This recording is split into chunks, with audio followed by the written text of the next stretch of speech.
seperti itu. Sedangkan kalau kita perhatikan tadi, sebetulnya kalau dua agama ini ya masing-masing adalah, ya kita tidak akan mengkristenkan orang Islam atau Islam, tapi masing-masing karena itu faith, masing-masing dari dakwah yang didakwahkan kepada penganut Islam itu akan dia bisa pegang faith. Demikian pula daripada kelompok Kristen di mana the faith bahwa berita sukacita itu yang dia terima, dia share gitu.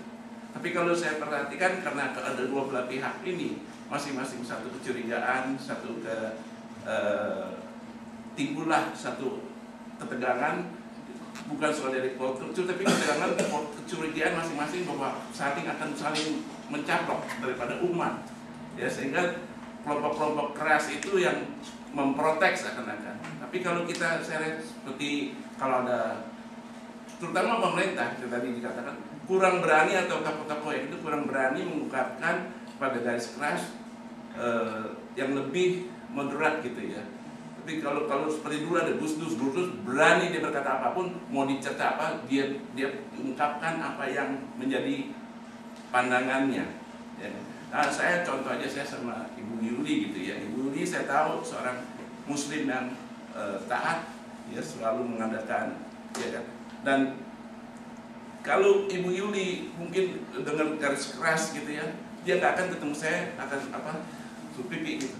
Karena kita akrab, yang sudah dekat kita ketemu pipi, ya kan. Tapi kalau kita lihat dalam seperti dengar baru dari PKS yang salaman dengan Simpatul sendiri, ya kan, dia kan sudah mendeklarasikan bahwa dia tidak akan bersalaman dengan wanita yang bukan muhrim. Tapi begitu ketemu dengan Michelle, dia salaman seperti itu, kaget semua orang.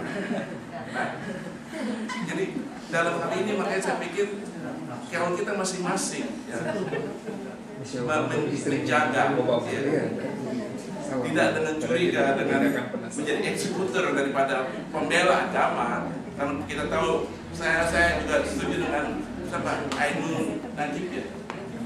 Aiman Najib dia berkata Allah itu lebih besar, karena dia nggak perlu pembela, dialah pembela kita gitu.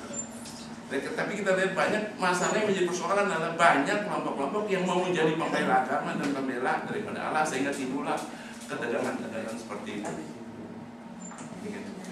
Jadi saya percaya harus ada satu kelompok atau dari kelompok tadi sudah mungkin masih sedikit, atau dari pemerintah yang lebih berani menyuarakan apa yang lebih moderat di dalam kebersamaan antara agama.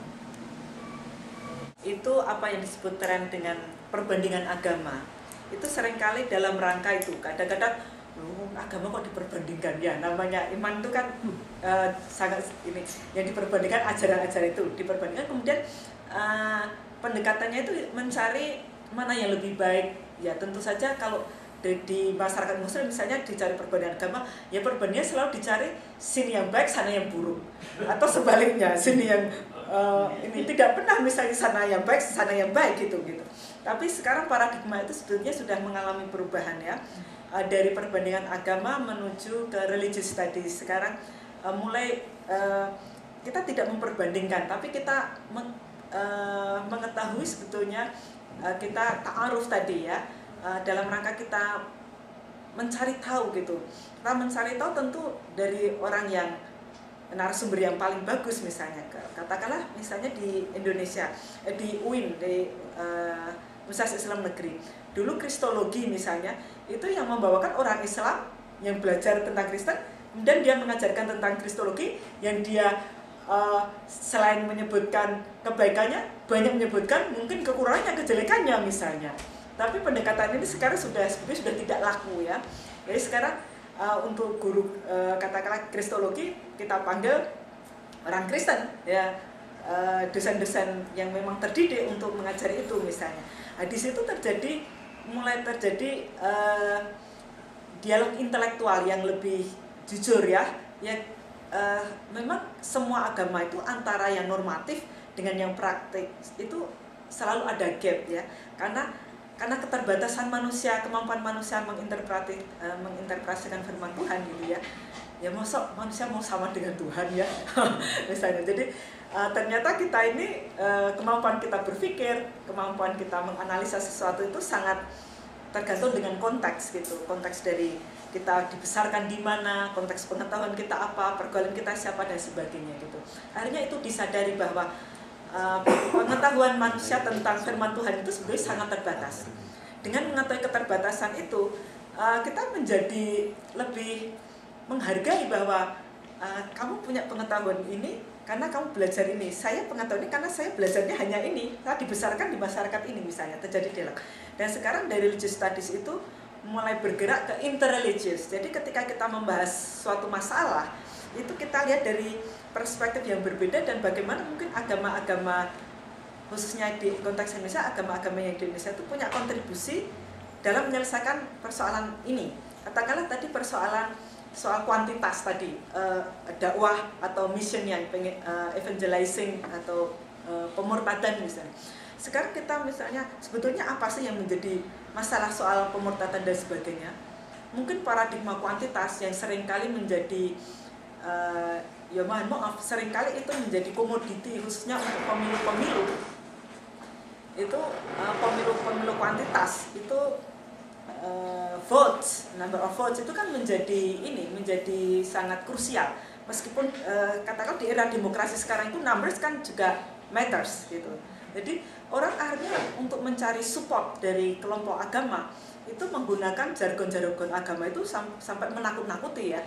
Oh, kamu orang Islam kok memilih partai bukan Islam atau memilih pemimpin bukan Islam, wah masuk neraka. Lah, nah orang ini kan masuk neraka kan takut toh, saya aja takut misalnya.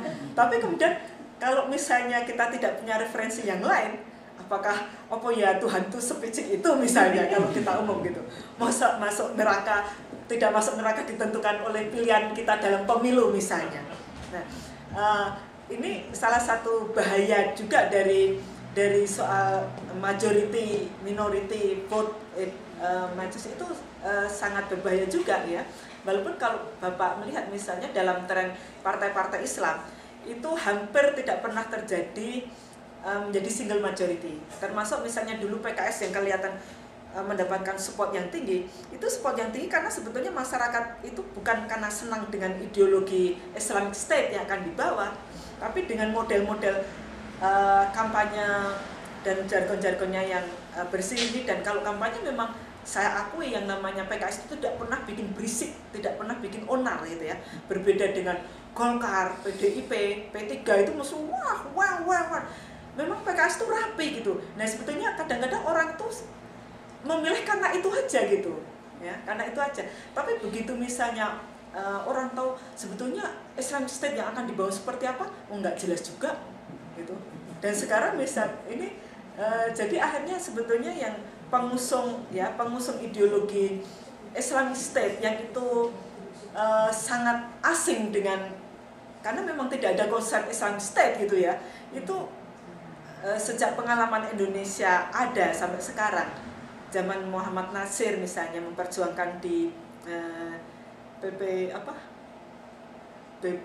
Badan Persiapan BPUI kan sampai sekarang tidak pernah berhasil, walaupun anak turunnya itu selalu ada tapi itu juga tidak pernah berhasil. Menurut saya ini karena memang kultur Islam di Indonesia itu sangat berbeda gitu ya, dan ideologi transnasional khususnya yang diimpor dari Timur Tengah itu sama sekali tidak memahami cycle di masyarakat Indonesia gitu. Jadi kalau kita masih paradigma kuantitas itu memang membahayakan ya, karena orang pengen dapat support dan ini gitu. Tambahan dari kamu? Dua hal mau saya tambahkan untuk Pak Arven. Pertama adalah benar bahwa yang selalu banyak bertemu secara keras, kalau tidak dikatakan berkonflik di Indonesia adalah Kristen dan Islam. Kristen